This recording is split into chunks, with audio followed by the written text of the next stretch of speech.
Thank you Himanshu, thank you रक्षिता। मुंबई वो शहर है जहाँ सपने देखे नहीं जाते, सपने पूरे किए जाते हैं। और आपके सपने पूरे हो सके इसके लिए बहुत सारी शख्सियत, बहुत सारे चेहरे दिन रात काम करते हैं। और उन्हीं में से कुछ चुनिंदा चेहरे आज हमारे बीच हैं, आज यहाँ मंच पर अपनी बात रखेंगे। ये जानना, ये समझना बेहद ज़रूरी है क्योंकि महाराष्ट्र को पूरा देश फॉलो करता है और कहते हैं कि विकास के रास्ते पर अगर आप आगे बढ़ रहे हैं तो वो रास्ता मुंबई से, वो रास्ता महाराष्ट्र से होकर गुजरता है। और इस रास्ते को बेहतर बनाने के लिए आपके सपने पूरे हों, बेहतर तरीके से पूरे हों, उसके लिए कई लोग हैं जो दिन रात मेहनत करते हैं, जो रोड मैप बनाते हैं और उस पर काम करते हैं। और उन्हीं में से एक हमारे बीच इस वक्त मौजूद हैं अमित भास्कर साटम साहब। मुंबई की राजनीति में एक सक्रिय और जमीनी नेता के तौर पर उनकी पहचान है। आपके मुद्दे उठाते हैं, कई दफा आपने देखा होगा आपके मुद्दों को लेकर सड़कों पर नजर आते हैं। और अमित भास्कर साटम साहब फिलहाल भारतीय जनता पार्टी मुंबई के अध्यक्ष हैं, अंधेरी पश्चिम विधानसभा क्षेत्र का प्रतिनिधित्व, और न सिर्फ मुंबई पश्चिम विधानसभा क्षेत्र बल्कि मुंबई महाराष्ट्र के उन मुद्दों को लेकर सामने आते हैं। मुंबई जैसे शहर जो सातों दिन 24 घंटे चलने वाला शहर है, यहां रात प्रकृति ने बनाई है, लेकिन हमारे बीच जब हमने यहाँ के कल्चर को देखा है तो यहाँ लोग सोना नहीं बल्कि अपने सपने को पूरा करना ज्यादा बेहतर समझते हैं। और मुंबई की आबादी, यहाँ पर प्रवासन का दबाव, तटीय भूगोल, मौसम की मार आपने देखी होगी, उन सब के बीच उन तमाम चुनौतियों से निपटते हुए अमित भास्कर साटम साहब जैसे लोग मुंबई शहर को, महाराष्ट्र को और बेहतर बनाने की हर संभव कोशिश करते नजर आते हैं। और ऐसे में आज हमारे बीच है, मैं रिक्वेस्ट करूंगा सर प्लीज आप मंच पर आएं। क्या विजन है, किस विजन को लेकर आप आगे बढ़ रहे हैं और आपके जो सपने हैं वो कैसे साकार होंगे, अमित भास्कर साटम साहब उसके लिए क्या कुछ कर रहे हैं आपको बताएंगे। तो एक बार जोरदार तालियों के साथ स्वागत कीजिए। तालियों में कमी नहीं होनी चाहिए क्योंकि ये वो चेहरे हैं जो आपके लिए हर संभव कोशिश करते हैं, सड़कों पर नजर आते हैं। इससे पहले आपने देखा होगा राज्य सरकार और मुंबई महानगर पालिका के बीच सामंजस्य बेहतर, उसके लिए भी इन्होंने आवाज उठाई। विधानसभा क्षेत्र में भी आपके मुद्दे उठाते हैं और हर वो मुद्दा जो आपके लिए है, जो युवाओं के लिए जरूरी है, उन मुद्दों को लेकर आपके बीच नजर आते हैं। तो आइए सुनते हैं। सर प्लीज आप अपनी बात रखें।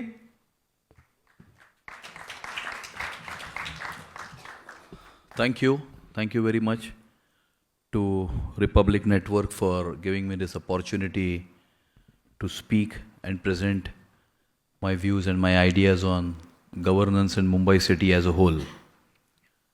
इंग्लिश ठीक है या हिंदी में बात करूं? Okay.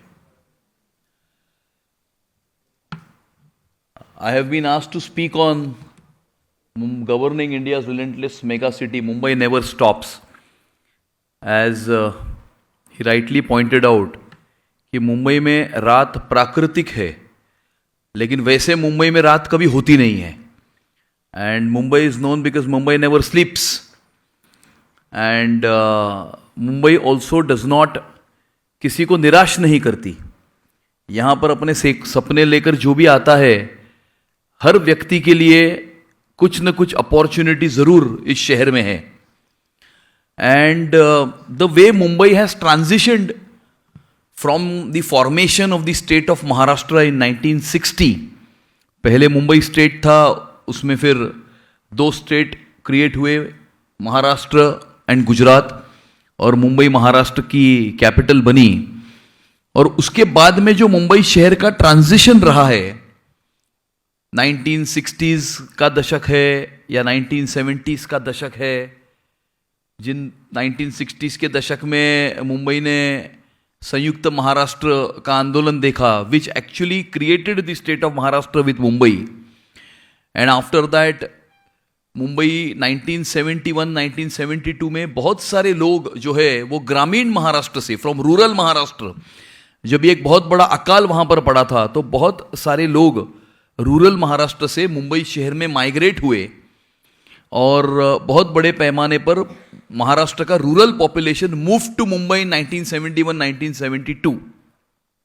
आफ्टर दैट उसके बाद में अगर उसके बाद का दौर आप देखते हैं तो मुंबई शहर का वो famous mill worker strike in the early 1980s, जिसके बारे में आपने पढ़ा होगा, आपने सुना होगा कि बहुत बड़े पैमाने पर मुंबई शहर में उस जमाने पर जो है वो मिल्स हुआ करते थे, कॉटन मिल्स हुआ करते थे, specially in central Mumbai and south central Mumbai. और बहुत बड़े पैमाने पर यहां के नेटिव पॉपुलेशन को एम्प्लॉय करने का काम ये मिल्स करते थे। और यहां का जो लोअर मिडिल क्लास पॉपुलेशन है वो उस मिल्स में काम करता था। जैसे मेरे दादाजी, my grandfather used to work as a master in Mahalakshmi mills in Mahalakshmi. और 1980 के शुरुआत में, फ्रॉम स्टार्ट ऑफ 1980s, जो ये सारे मिल्स जो है वो स्ट्राइक्स होने के बाद एक एक करके सारी जो मिल्स है वो बंद पड़ने लगी।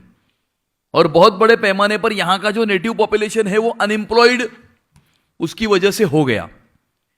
और उसमें से बाहर निकलकर उस समय पर जो लोग थे, जो साधारणतः 35 और 55 के एज ग्रुप के बीच में थे काम करने वाले, मिल बंद पड़ने के कारण उन्होंने अलग अलग व्यवसाय जो है वो अपनाए।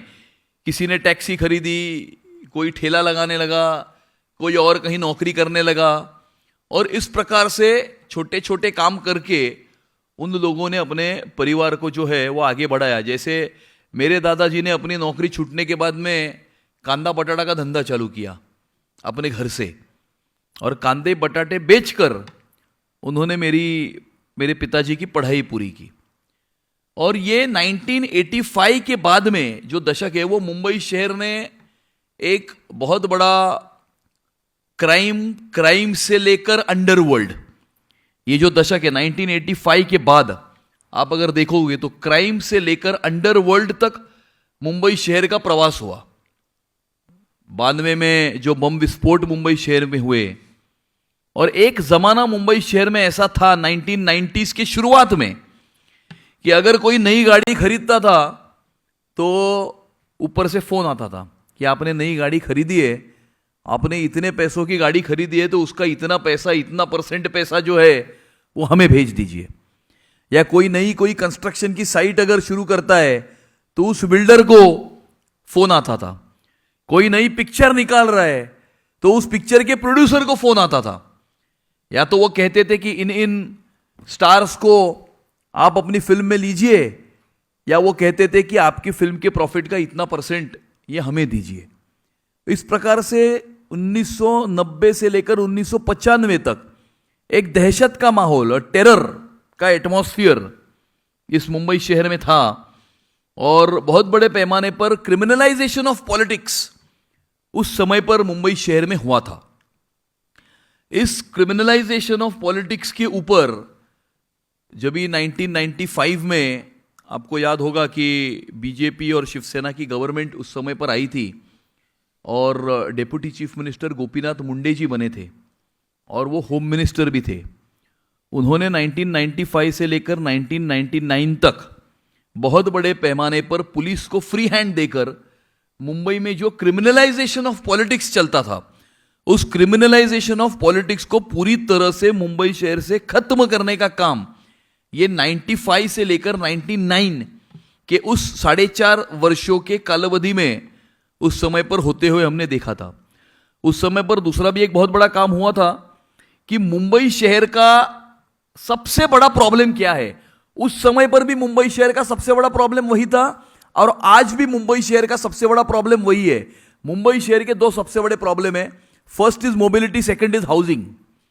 Mobility, because of the traffic congestion, there are around 50 lakh vehicles on the city, on the roads of Mumbai city today, and there are 728 new vehicles being registered in Mumbai city every day. And Mumbai city is not expanding, but the population of Mumbai city and the vehicle population of Mumbai city is ever expanding.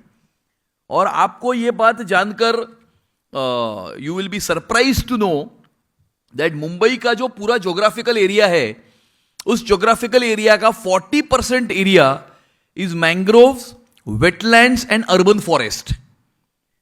जैसे Sanjay Gandhi national park, आरे colony का forest ये मुंबई शहर के बीचों बीच है, मुंबई एक ऐसा शहर है जहां पर एग्जिस्टिंग सिटी के बीचों बीच एक जंगल भी है।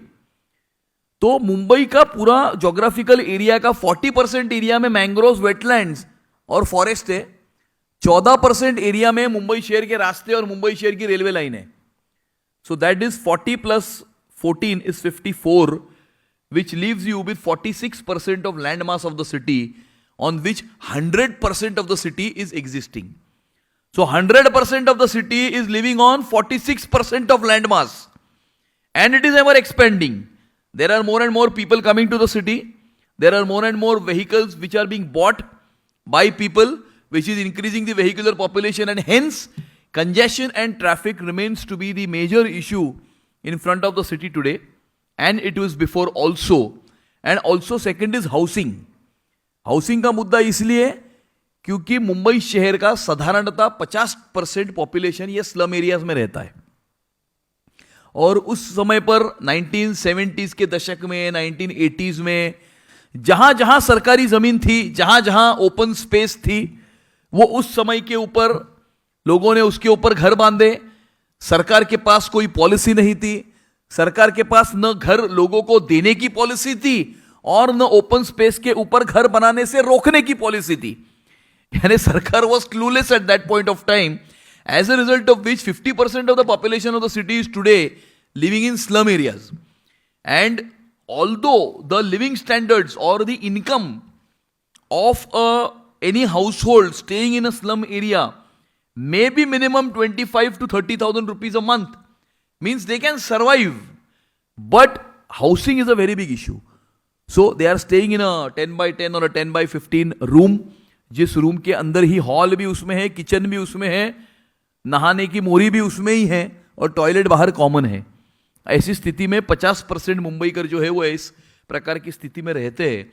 और इसीलिए housing and congestion are the two major issues which are plaguing the city. और कंजेशन के ऊपर सबसे पहला सोल्यूशन अगर कभी निकाला था तो 95 से लेके 99 में जब नितिन गडकरी यहाँ के पीडब्ल्यूडी मिनिस्टर थे, उन्होंने 56 फ्लाईओवर्स उस समय पर मुंबई शहर में बनाकर जितना हो सके उतना उस समय के ऊपर जो है वो कंजेशन को कम करने का काम उस समय पर हुआ था।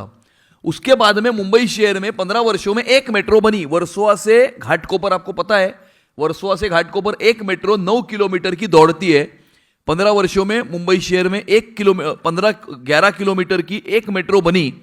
और उसके बाद में पिछले 10 से 12 वर्षों में 2014 से लेकर अभी मैं आपके सामने आज बात कर रहा हूं 2026 फरवरी का महीना है, 14 से लेकर 26 तक इन 12 वर्षों में मुंबई शहर के कंजेशन और हाउसिंग को टैकल करने का एक बहुत बड़ा प्रयास जो है वो अभी हमारे जो मुख्यमंत्री है और तभी जो मुख्यमंत्री थे देवेंद्र फडणवीस जी, उनके माध्यम से मुंबई मेट्रोपॉलिटन रीजन में आज 350 किलोमीटर के मेट्रो का काम शुरू है। So it is not about only Mumbai, it is about Mumbai, Navi Mumbai, Kalyan, Dombivli, Thane, ये पूरे एरिया को कवर करने वाला एक 350 किलोमीटर का मेट्रो नेटवर्क जो है, जो कुछ मेट्रो नेटवर्क कमीशन हो चुका है, कुछ मेट्रो नेटवर्क इन प्रोसेस है, लेकिन अगले 3 से 4 वर्षों में 350 किलोमीटर का मेट्रो नेटवर्क पूरी तरह से 100% जो है वो कमीशन ये हो जाएगा। और मैं आपको कहता हूं कि मेट्रो का नेटवर्क है हमारा इंडिया का metro network is the 3rd largest metro network in the whole world. 1000 kilometers of metro in the entire country is the 3rd largest metro network in the whole world, because Maharashtra or Mumbai has contributed 350 kilometers of metro network to that 1000 kilometers. यानी देश के पूरे metro network का 35% metro network ये सिर्फ MMR reason में है। So because of the MMR region metro network, India becomes 3rd largest metro network in the whole world. आप अटल सेतु देख रहे हो, जो sea bridge connecting central Mumbai to Navi Mumbai. ऐसे ये अटल सेतु की संकल्पना साधारणतः 1970 के दशक में उस समय पर सरकार ने कंसेप्चुअलाइज की थी, लेकिन हो नहीं पाया, लेकिन अभी हुआ। So connecting the entire central Mumbai to Navi Mumbai, because Navi Mumbai में एक नया इंटरनेशनल एयरपोर्ट हमने शुरू किया है। और आने वाले समय में जो 3rd मुंबई है, तीसरी मुंबई, मुंबई 3.0, जो है, एक पूरा नया शहर जो है वो सरकार जो है वो नवी मुंबई इंटरनेशनल एयरपोर्ट के आगे बसाने जा रही है, जिसकी लैंड एक्विजिशन की प्रोसेस जो है, क्योंकि Mumbai has become saturated now.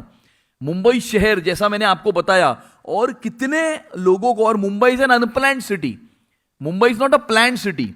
जब भी एक ग्रीनफील्ड प्लैन्ड सिटी बनती है तो उसमें हम जैसे रेसिडेंशियल एरिया और बिजनेस एरिया, एंटरटेनमेंट एरिया, ये तीनों एरियाज को हम अलग कर सकते हैं। आज मुंबई में हम ये नहीं कर सकते, और मुंबई में हम ये इसीलिए नहीं कर सकते क्योंकि एग्जिस्टिंग इस प्रकार से शहर बना हुआ है। हम सब लोग जो है वो अच्छे अच्छे रेस्टोरेंट्स में खाना पसंद करते हैं, हम अच्छे रेस्टोरेंट्स में खाने भी जाते हैं, और फिर हम दूसरों को भी बताते हैं कि ये रेस्टोरेंट का खाना, यहाँ का एम्बियंस बहुत अच्छा है। लेकिन वो रेस्टोरेंट कितना अच्छा है, वो जिस बिल्डिंग में वो रेस्टोरेंट है, उस बिल्डिंग में रहने वाले लोगों को आप पूछिए कि वो रेस्टोरेंट कितना अच्छा है। वहां के बिल्डिंग में रहने वाले लोगों को सबसे बड़ा डिस्टर्बेंस ये वहां का रेस्टोरेंट होता है। और ये आज मुंबई में हम चेंज नहीं कर सकते, बिकॉज मुंबई में रेसिडेंशियल एरिया, कमर्शियल एरिया और एंटरटेनमेंट एरिया ये कोई अलग करने का आज की तारीख में प्रावधान नहीं है, भविष्य में भी नहीं हो सकता है। लेकिन गोइंग फॉरवर्ड इन फ्यूचर, जब भी हम एक नया शहर जो है वो बसाते हैं, जो नवी मुंबई इंटरनेशनल एयरपोर्ट के पास में हम बसाने वाले हैं, वहां पर हम पहले से ही इन सारे जोन्स को अलग कर सकते हैं। ये तो एक छोटा सा उदाहरण, जिससे small example that I am giving you as to what actually we can do in a greenfield project. जब ये एक नया शहर हम बसाने वाले हैं तभी उसमें हम क्या कर सकते हैं।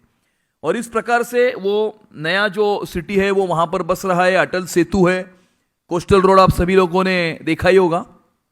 आज मुंबई के कोस्टल रोड की जो तुलना है वो आप अगर गूगल करो तो one of the best coastal roads in the whole world एक ऑस्ट्रेलिया में है, एक अमेरिका में है, और अभी उसमें हमारे कोस्टल रोड का भी उसमें इंक्लूजन हो चुका है। आप कोस्टल रोड पर जाते हो तो हमें ऐसा लगता ही नहीं है कि हम हिंदुस्तान में हैं, हमें ऐसा लगता है कि हम कहीं कोई दूसरे देश में या कोई दुबई के पाम के रास्ते के ऊपर हम प्रवास कर रहे हैं। और आने वाले समय में जब भी उस कोस्टल रोड के आजू बाजू का ओपन स्पेस जो है वो जब भी डेवलप हो जाएगा, जब भी वो गार्डन डेवलप होगा, तो आजू बाजू का पूरा वो जो परिसर जो है वो इस प्रकार से क्लीन एंड ग्रीन होगा, आप कल्पना नहीं कर सकते हो कि किस प्रकार से आने वाले समय में उस कोस्टल रोड और आने वाले आजू बाजू के परिसर का डेवलपमेंट होगा। और अभी ये कोस्टल रोड बांद्रा तक आया है, बांद्रा से लेकर आगे वर्सोवा तक काम शुरू है, और वर्सोवा से आगे वो पूरा भाईंदर तक जाने वाला है। The reason is that 60% of the traffic of the city goes on Western Express Highway, and this coastal road from Nariman Point right up to Bhayindar is going to be a parallel road for the Western Express Highway. तो western express highway को completely decongest करने के लिए समुंदर के बाजू से ये कोस्टल रोड पूरा भाईंदर तक बनाने का काम ये सरकार कर रही है। आने वाले 3 से 4 वर्षों में जो है वो भाईंदर तक पूरा कोस्टल रोड जो है वो पूरा हो जाएगा। ऑटोमेटिकली हमारा जो कोस्टल वेस्टर्न एक्सप्रेस हाईवे है वो उसकी वजह से डीकंजेस्ट हो जाएगा। हम जब भी आप कितने लोग आप में से कितने लोग विदेश में प्रवास कर चुके हैं मुझे पता नहीं, लेकिन आप अगर विदेश में प्रवास करते हैं तो आप अगर लंदन में जाते हैं तो लंदन के ट्यूब का टिकट आप अपने ऐप पर खरीद सकते हैं। आप अगर स्विट्जरलैंड में जाते हैं तो आप अपनी जर्नी जो है वो SBB ऐप के ऊपर अपनी जर्नी भी प्लान कर सकते हैं और अपना टिकट भी खरीद सकते हैं। क्या इस प्रकार से हम कभी मुंबई या हिंदुस्तान में कर सकते थे क्या? ये ऐसा हम सोचते हैं, लेकिन मुंबई वन ऐप ने इसको भी मुमकिन किया है। आज हमारी BST, हमारी रेलवे, हमारी मेट्रो और हमारी जो मोनो हैं, ये चारों पब्लिक ट्रांसपोर्टेशन सिस्टम की टिकटें आप ऑनलाइन मुंबई वन ऐप के ऊपर खरीद सकते हो, अपनी जर्नी आप प्लान कर सकते हो। और हमारा ये विजन है कि मुंबई के एक कोने से लेकर दूसरे कोने तक कोई भी व्यक्ति 59 मिनट्स में अपने मुकाम तक पहुंचना चाहिए। आप में से कितने लोग मराठी जानते हो मुझे पता नहीं, लेकिन मराठी में कहते हैं कि 59 मिनिटात घरात, home in 59 minutes, not even 1 hour. So that is the vision going forward. I can assure you that in the next around 4 years time, the way you live in this city will change forever. or the way you live in the city to change forever, the most important tool or the organization that can create this ease of living for Mumbaikars is the Mumbai Municipal Corporation, BMC.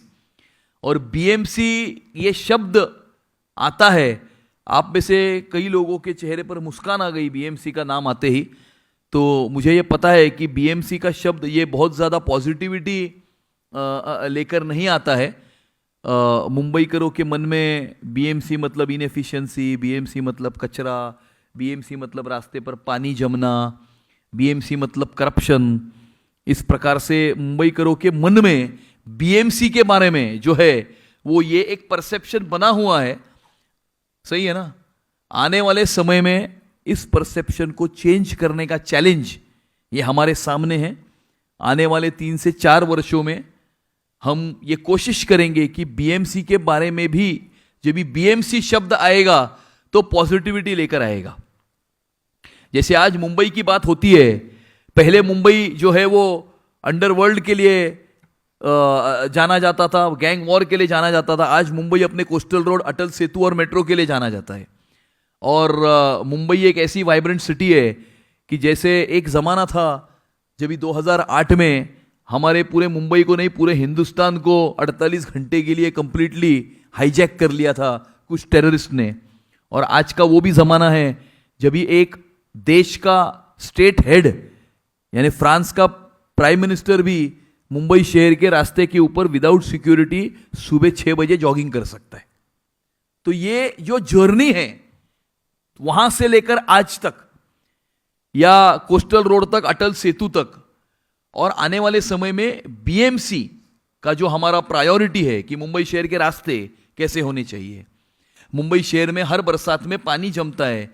Mumbai की topography ऐसी है कि जिसके वजह से पानी जमता है, लेकिन जमा हुआ पानी कम से कम 15-20 मिनट में ड्रेन आउट होना चाहिए शहर के बाहर. इसके लिए हम क्या कर सकते हैं? मुंबई के ओपन स्पेसेस को प्रोटेक्टेड रखने के लिए हम क्या कर सकते हैं? आने वाले हमारे जेन नेक्स्ट को मुंबई शहर के सिविक एडमिनिस्ट्रेशन में इंक्लूड करने के लिए, इन्वॉल्व करने के लिए हम क्या कर सकते हैं? जैसे मुंबई की स्वच्छता, now Mumbai is ranking number 9 इन दी स्वच्छ Bharat ratings. Indore is number 1. Why Mumbai is number 9? So we are planning to have a competition now between areas.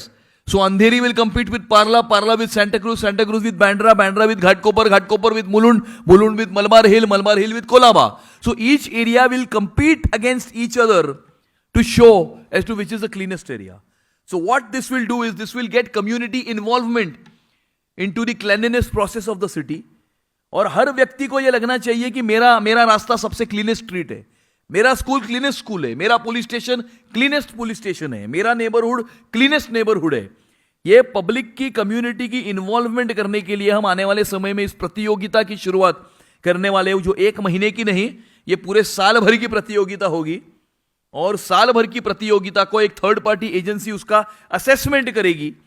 और जिस प्रकार से फिल्म फेयर नाइट होता है उस प्रकार से एक BMC की नाइट होगी जिसमें इन सारे लोगों को अवार्ड्स दिए जाएंगे. So the entire city will look forward to this night where everyone will get involved and engaged to keep their own area clean. तो ये सारे प्लान्स हैं. ओपन स्पेसेस के बारे में है. मुंबई शहर में हॉकर्स है इतने बड़े पैमाने पर, कहीं पर भी बैठते, इनके लिए पॉलिसी नहीं है. वो आने वाले समय में ये हॉकिंग जोन्स बनाना, एलिजिबल हॉकर्स को हॉकिंग जोन्स में रिहैबिलिटेट करना, बाकी सारे area other than hawking zones become non hawking zones. इस प्रकार से जो है ये प्लान्स है. आने वाले समय में करप्शन को एलिमिनेट करने के लिए हम बहुत बड़े पैमाने पर डिजिटलाइज सिस्टम्स और AI का उपयोग जो है वो करने वाले हैं. इसके 2 ही छोटे से उदाहरण मैं आपको देता हूं. मुंबई महानगर पालिका बहुत बड़े पैमाने पर अलग अलग आइटम्स की परचेस करती है. जैसे स्कूल के बच्चों के लिए, मुंबई महानगर पालिका के स्कूल में पढ़ने वाले बच्चों के लिए स्कूल बैग्स, वाटर बॉटल्स, ऐसे बहुत सारी चीजें हैं जिसकी खरीदी या परचेस करती है. आने वाले समय में मुंबई महानगर पालिका इस प्रकार के सारे purchases GeM portal, government e marketplace के ऊपर से करेगी, जिससे थर्ड पार्टी एजेंसी एलिमिनेट हो जाएगी, बिचौलिए एलिमिनेट हो जाएंगे. जो मैन्युफैक्चरर का, होलसेलर का प्राइस है उसी प्राइस में मुंबई की महानगर पालिका ये सारे आइटम्स जो है वो खरीदेगी जेम पोर्टल पर से. दूसरा, जो बिल्डिंग डिपार्टमेंट मुंबई महानगर पालिका का है, उसमें बहुत बड़े पैमाने पर करप्शन होता है। उस करप्शन को एलिमिनेट करने के लिए भी एआई सिस्टम्स का उपयोग, जैसे अगर एक प्लान है, अगर एक आर्किटेक्ट बीएमसी को प्लान सबमिट करता है तो पहले से ही एक प्लेटफॉर्म, डिजिटल प्लेटफॉर्म बने, उसका प्लान एज पर दी डीसीआर है कि नहीं है, वो डिजिटल प्लेटफॉर्म ही उसको असेस करेगा। और अगर वो एज पर प्लान है तो डिजिटल प्लेटफॉर्म ही उसको अप्रूवल दे देगा। तो ह्यूमन इंटरवेंशन को कम करके, क्योंकि ह्यूमन इंटरवेंशन आता है तो करप्शन आता है, तो ह्यूमन इंटरवेंशन को कम करके डिजिटलाइज प्लेटफॉर्म्स का उपयोग करके इस करप्शन को कम करने का प्रयास जो है वो आने वाले समय में हम करेंगे। और अभी तो डिजिटल प्लेटफॉर्म और आईटी से आगे जाकर आज अभी एआई का जमाना है, तो एआई का भी उपयोग फॉर फ्लड, जैसे मुंबई शहर में बहुत बड़े पैमाने पर पानी जमता है, हम आने वाले समय में आईआईटी को अपॉइंट करने वाले हैं टू डू इट्स असेसमेंट। क्या हम एआई का उपयोग करके आने वाले समय में जो क्लाइमेट का जो मिटिगेशन है, जैसे अगर फ्लड आने वाला है और हाई टाइड भी आने वाली है, इसका असेसमेंट क्या एआई की सिस्टम पहले से ही कर सकती है ताकि हम उसके लिए तैयार रहे। तो इस प्रकार से डिजिटल सिस्टम्स, एआई का उपयोग करके करप्शन को एलिमिनेट करना, सिस्टम्स को और अच्छी तरह से शार्पन करना, ये भी हमारे प्रावधान जो है वो आने वाले समय में होने वाले हैं। और मुझे ये पूरा विश्वास है कि इसमें हम सक्सेसफुल होंगे। और शायद आज 2-3 साल के बाद आप जब भी Republic network will once again call us, then hopefully after 2-3 years I will be able to tell you that मैंने 3 साल पहले ये सारी चीज़ें आपके सामने बोली थी और आज ये 3-4 सालों के बाद में इन सारी चीज़ों में से 70 से 80% चीज़ें करने में हम कामयाब हुए हैं। ऐसा मैं आपको 3 साल के बाद कहूँ, ऐसी कामना मैं करता हूँ। और मैं आपको ये ज़रूर कहता हूँ कि बहुत बड़े पैमाने पर सामने जो है वो मुझे यूथ दिख रहा है और बिलो 30 एज ग्रुप के लोग बैठे हुए दिख रहे हैं कि ये मुंबई शहर is a city of dreams. Mumbai has an opportunity for everybody, and now you are fortunate enough that you are living in an age when the value of an Indian and an Indian passport has multiplied exponentially in the last 12 years. आज चांद पर भी जाकर तिरंगा लहरा रहा है। मोदी जी ने इस प्रकार से हमारे देश की कीमत जो है, वैल्यू जो है, पूरे विश्व में जिस प्रकार से उन्होंने बढ़ाई है कि आज हम जब भी कहीं बाहर जाते हैं और कहते हैं कि हम इंडिया से है तो लोग एक बहुत बड़े रिस्पेक्ट के साथ जो है वो हमारी तरफ देखते हैं। भारत को एक बहुत बड़े रिस्पेक्ट के साथ देखा जाता है। There were times when we were studying in college and we came out of college, there were times when students and youngsters and graduates and postgraduates used to migrate to other countries to make their own career or take up a job. Now we are living in times when people staying in other countries want to come back to India because the kind of opportunities that are there in India today are probably not there in any part of the world today. Covid के बाद भी हमने देखा 2020 से 2022 Indian economy was the fastest economy to come out of COVID. Thanks to Narendra Modi ji's Made in India vaccine, where we vaccinated an entire population of 92 crores in just a short period of 6 months. We vaccinated one Israel every day. Israel का population 1 crore है, हमने 1 करोड़ लोगों का रोज vaccination किया। 6 महीने में 92 करोड़ लोगों का वैक्सीनेशन किया। हमारा ही वैक्सीनेशन नहीं किया, लेकिन हमने देश के 90 देशों तक भारत की मेड इन इंडिया वैक्सीन पहुंचाकर वहां पर भी लोगों की जान बचाने का काम हिंदुस्तान ने किया। आज हिंदुस्तान की सरकार, आपको मैं कहता हूं कि you are living in an age when the government of India is such an exclusive government. जो सरकार भारत में रहने वाले 150 करोड़ लोगों की चिंता तो करती ही है, लेकिन दुनिया के किसी कोने में भारतवासी अगर संकट में है तो उसको भी बचाने का काम हिंदुस्तान की सरकार करती है। हमने येमेन के युद्ध के समय पर देखा कि किस प्रकार से 3000 भारतवासी वहां पर अटके पड़े थे। सऊदी अरेबिया बॉम्बिंग कर रहा था।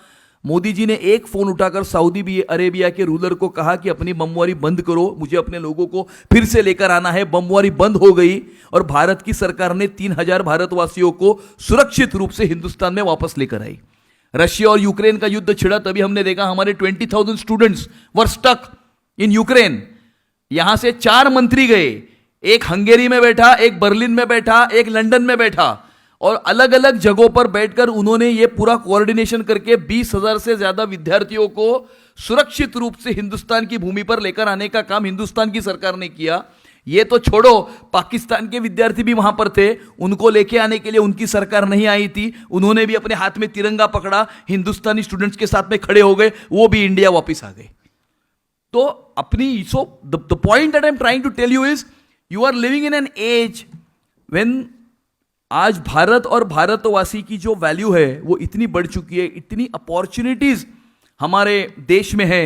The number of MSMEs that are registered with the government of India have multiplied exponentially in the last 10 years only because the government of India has come out with certain skill development programs, Startup India, Stand Up India, Make in India, Make in Maharashtra, जिसके वजह से आप जैसे पढ़े लिखे युवक जो है वो पढ़ाई खत्म करने के बाद में नौकरी करना पसंद नहीं करते, वो लोगों को नौकरी देना पसंद करते हैं, अपना स्टार्टअप्स बनाते हैं, भारत सरकार के साथ में उसको रजिस्टर करते हैं।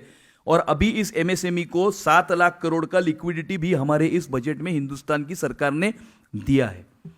और इसीलिए you are living in an age, you are fortunate that you are living in an age when India is at its peak, Indian government is doing its best, and let me assure you that the best is yet to come. स्वर्णिम समय अभी आना बाकी है, और ये स्वर्णिम समय की तरफ जब भारत आगे बढ़ रहा है, विकसित भारत होने की तरफ हम जब आगे बढ़ रहे हैं, 2047 में India should become a developed country, is the dream of our prime minister.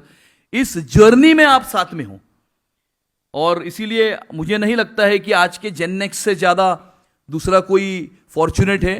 पूरे पृथ्वी थल के ऊपर कोई भी कंट्री का जेन नेक्स इतना फॉर्चुनेट नहीं है जितने आप फॉर्चुनेट हो, और इसीलिए आपको मैं बहुत बहुत शुभकामनाएं देता हूं। I would like to thank Republic network once again for making me a part of this programme and giving me an opportunity to share my views. Thank you very much. Thank you. Thank you so much, sir, for that very inspiring and very well encapsulated the journey of the city. And I request my colleague Amrit to please come on stage and present a token of appreciation for Mr. Satam. He has, of course, very rightly, narrated the story of the city, the ambitions it holds, and the future vision, of course. So, big round of applause, ladies and gentlemen, for Mr. Satam. And as Gregory Roberts, in fact, had mentioned in the novel Shantaram, it's a city where more dreams are realized but also extinguished. We do hope that the dreams continue to stay alive, and more youngsters contribute to the growth of the city and ultimately the growth of the nation.